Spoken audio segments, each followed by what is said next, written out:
Bismillahirrahmanirrahim. Alhamdulillahirabbil alamin. Allahumma shalli wa sallim ala sayyidina Muhammad wa ala alihi wa sahbihi ajmain. Amma ba'du. Teman-teman sekalian, pada kesempatan ini kita masuk kepada pembahasan fatwa-fatwa yang berkaitan dengan hukum waris. Ada dua fatwa yang berkaitan dengan hukum waris. Yang pertama yaitu fatwa MUI tentang waris beda agama, dan yang kedua yaitu fatwa MUI tentang waris anak zina ataupun anak yang dilahirkan di luar perkawinan yang sah, baik itu kumpul kebo ataupun akibat dari perkawinan yang tidak dicatatkan atau nikah siri biasanya. Pada kesempatan ini saya akan membahas satu fatwa ya tentang waris beda agama, dan untuk pembahasan waris anak zina insya Allah kita bahas di perkuliahan selanjutnya. Untuk memudahkan kita memahami tentang waris beda agama, di sini saya menyajikan pertanyaan. Apakah perbedaan agama ini menjadi sebab tidak saling mewarisi? Ya.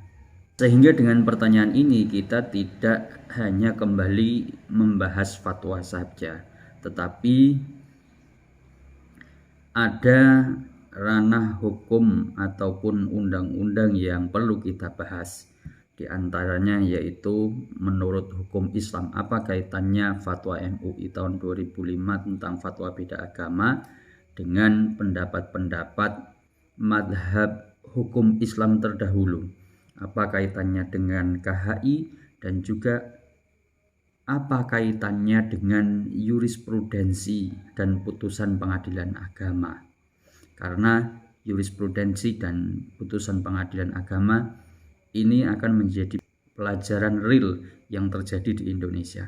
Kalau kita kembali kepada KHI menjawab permasalahan tadi, beda agama ini menjadi penghalang mewarisi, tentu saja jawaban di sini akan ditemukan di dalam pasal 171 bahwasannya antara orang yang berbeda agama itu tidak saling mewarisi, karena syarat dari orang yang saling mewarisi adalah sama-sama beragama Islam. Ya, kalau di pengadilan agama sama-sama beragama Islam. Akan tetapi pasal 173 yang menjelaskan tentang hal-hal yang menghalangi kewarisan, hal ini tidak disebutkan. Jadi kewarisan beda agama ini tidak menjadi sebab orang yang tidak saling mewarisi, sehingga pasal-pasal ini menjadi rancu, tidak saling berkaitan, pasal 171 dan pasal 173. Kalau permasalahan-permasalahan perebutan harta warisan antara orang muslim dan juga non-muslim dikembalikan kepada KHI saja, maka tentunya banyak sekali permasalahan yang tidak diterima oleh masyarakat, karena di sini dianggap oleh beberapa peneliti bahwasanya terdapat diskriminatif kepada orang non-muslim. Karena tidak adanya toleransi dan dianggap diskriminatif, sehingga tidak tercapai kemaslahatan, keadilan, dan juga maqasidus syariah, maka dari itu fatwa MUI tahun 2005 tentang kewarisan beda agama menjadi alternatif bagi penyelesaian permasalahan waris beda agama yang ada di Indonesia. Apa isi fatwa tahun 2005 tentang waris beda agama? Yang pertama, antara orang muslim atau dengan orang non muslim ataupun sebaliknya itu tidak dapat saling mewarisi. Terus kemudian alternatif pemberian waris, alternatif pemberian harta orang yang meninggal antara orang non muslim dan juga orang muslim itu diberikan melalui wasiat wajibah. Sehingga dengan adanya alternatif wasiat wajibah ini dinilai bahwasannya fatwa ini memberikan putusan yang adil, memberikan anjuran yang adil dan yang maslahat antara orang non-muslim dan juga orang muslim.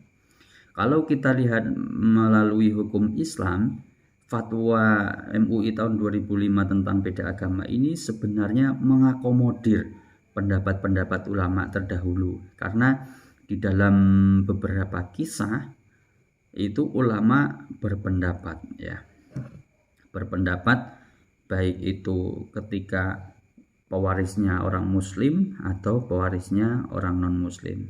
Ketika pewarisnya orang muslim, maka ahli warisnya non muslim, ulama sepakat bahwasanya tidak bisa orang muslim itu mewarisi orang non muslim. Yang menjadi kontroversi di sini sebaliknya, ketika yang menjadi pewaris adalah non muslim dan ahli warisnya itu orang muslim.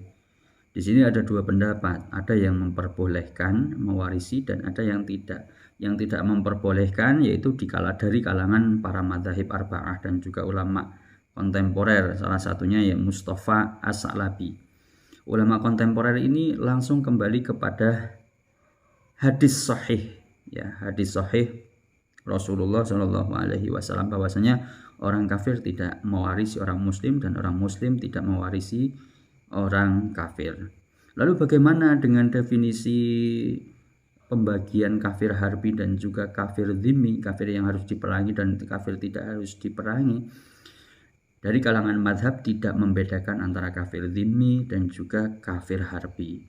Ketika dia non muslim berarti dia kafir, sehingga antara non muslim dan orang muslim itu tidak bisa mewarisi.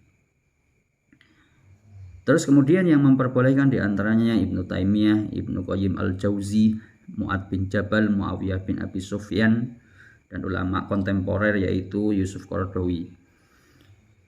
Di antara kisah-kisah ulama, Mu'ad bin Jabal ini yang terkenal, beliau pernah di dalam kisahnya bahwasanya beliau membagi harta waris orang muslim kepada anak yang muslim dan anak non muslim. Dengan alternatif pembagian tersebut, Mu'ad bin Jabal kemudian membagi harta dan juga mencapai kemaslahatan sehingga tidak terjadi cekcok antara anak atau ahli waris muslim dan ahli waris non muslim, dan itu menjadi maslahat ketika itu. Dan salah satu kisah yang dijadikan pedoman bagi orang-orang yang memperbolehkan ya salah satunya kisah dari Mu'ad bin Jabal ini. Terus kemudian Yusuf Qaradawi ini berpendapat bahwasanya ilat yang ada di dalam pembagian waris itu bukan antara non muslim atau muslim. Ilatnya bukan beda agama, tetapi ilatnya saling tolong menolong. Maka ketika ilatnya saling tolong menolong, itu menjadi jalan toleransi antara orang muslim dan juga non muslim, dan juga tidak berkhilah daripada khitab yang ada di dalam hadis sahih ini, ya. Terus kemudian ketidakbolehan yang tadi diprakarsai oleh para ulama madzhab dan juga Mustafa As-Sa'labi ini, ada beberapa ulama seperti Ibnu Hazm, At-Tabari, Abu Bakar bin Abdul Aziz, dan ulama-ulama dari madhab Hambali ini berpendapat bahwasanya ada alternatif yang bisa diberikan kepada orang non muslim yang ahli warisnya orang muslim, ya. Ada alternatif yang bisa diberikan, yaitu melalui wasiat wajibah. Sehingga dari sini kita tahu bahwasanya fatwa MUI tahun 2005 ini mengambil ibrah dari pendapat para ulama-ulama terdahulu, dari ulama-ulama hukum Islam. Lalu bagaimana dengan permasalahan yang ada di Indonesia di pengadilan agama? Maka kita bisa lihat di sini, di dalam pengadilan agama yang ada di Indonesia, kasus waris antara non-muslim mewarisi orang muslim maupun muslim mewarisi orang muslim itu sudah terjadi, sudah banyak diselesaikan oleh hakim. Salah satunya yaitu putusan nomor 9 Pengadilan Agama Tertanda ya, dan juga putusan nomor 4 PDTP tahun 2013 Pengadilan Agama Bandung, ini antara non muslim dan muslim ini bisa saling mewarisi ya. Tentunya hal ini dikembalikan kepada kebolehan kisah Mu'adz bin Jabal tadi. Terus kemudian antara muslim dan juga non muslim, di sini juga sudah ada putusan dari Pengadilan Agama Surabaya ya, Pengadilan Agama Surabaya yang memutuskan bahwasanya antara orang muslim dan bisa mewarisi orang non muslim, yaitu melalui alternatif wasiat wajibah ya. Tidak bisa mewarisi tetapi diberikan melalui alternatif wasiat wajibah, sehingga dengan putusan hakim ini antara kewarisan non muslim kepada orang muslim maupun muslim kepada non muslim ini sebenarnya sudah mencapai kemaslahatan. Mengapa? Karena sudah sesuai fatwa MUI tahun 2005 dan juga bahkan sebenarnya di Mahkamah Agung ini sudah menjadikan suatu putusan itu menjadi jurisprudensi bahkan di tahun 1999. Apa pertimbangan hakim dalam menerapkan putusan-putusan pembagian waris beda agama ini? Yang pertama yaitu pendekatan maslahat al-mulghot. Apa yang dinamakan dengan pendekatan maslahat mulghot? Yaitu mendahulukan kemaslahatan yang universal, yang lebih besar yang terjadi saat ini dengan berkhilaf kepada nas yang ada, berkhilaf kepada hadis tadi kan, hadis di awal, hadis sahih di awal, yang mana orang muslim tidak boleh saling mewarisi orang non muslim dan juga sebaliknya. Terus kemudian yang kedua, kewarisan beda agama ini merupakan perkara tertentu di dalam KHI. Jadi di KHI ini tidak menjelaskan pernikahan beda agama.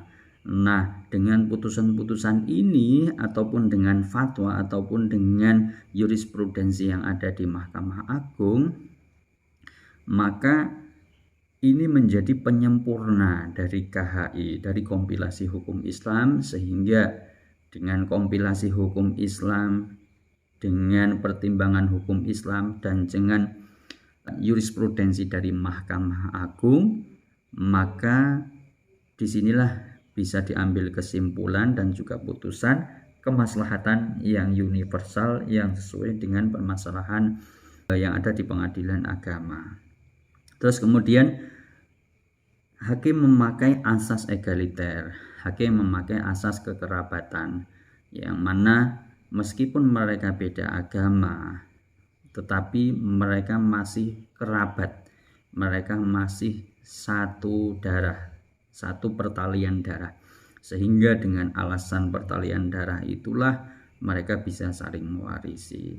Kalau kita tinjau dengan maqasidus syariah ya, tentunya putusan ini sudah sesuai dengan maqasidus syariah. Mengapa sesuai dengan maqasidus syariah? Karena dengan memberikan harta kepada orang yang berbeda agama melalui wasiat wajibah, di sini secara psikologis tidak terjadi diskriminatif ya antara orang muslim dan orang non muslim, dan juga di sini tidak terjadi penelantaran antara ketika seseorang mempunyai anak non muslim, maka alternatif pembagiannya melalui wasiat wajibah. Dengan pemberian wasiat wajibah, maka seseorang anak ini akan menjadi terperhatikan, tidak menjadi terlantar, dan juga tidak menjadi perebutan harta antara orang muslim dan non muslim. Dari sini dapat kita simpulkan bahwasannya perbedaan agama menjadi sebab tidak saling mewarisi. Hal itu sebagaimana dijelaskan di dalam hadis dan juga di dalam KHI, bahwasanya persamaan agama itu menjadi syarat saling mewarisi. Akan tetapi tidak berhenti di situ, karena fatwa MUI tahun 2005 tentang waris beda agama dan juga jurisprudensi Mahkamah Agung memberikan kelonggaran bagi orang yang beda agama dalam kewarisan bisa memberikan hartanya melalui wasiat wajibah. Sehingga dengan ketentuan ini bisa mencapai keadilan, kemaslahatan, dan juga maqasidus syariah. Demikian yang dapat saya sampaikan. Kurang lebihnya mohon maaf. Wassalamualaikum warahmatullahi wabarakatuh.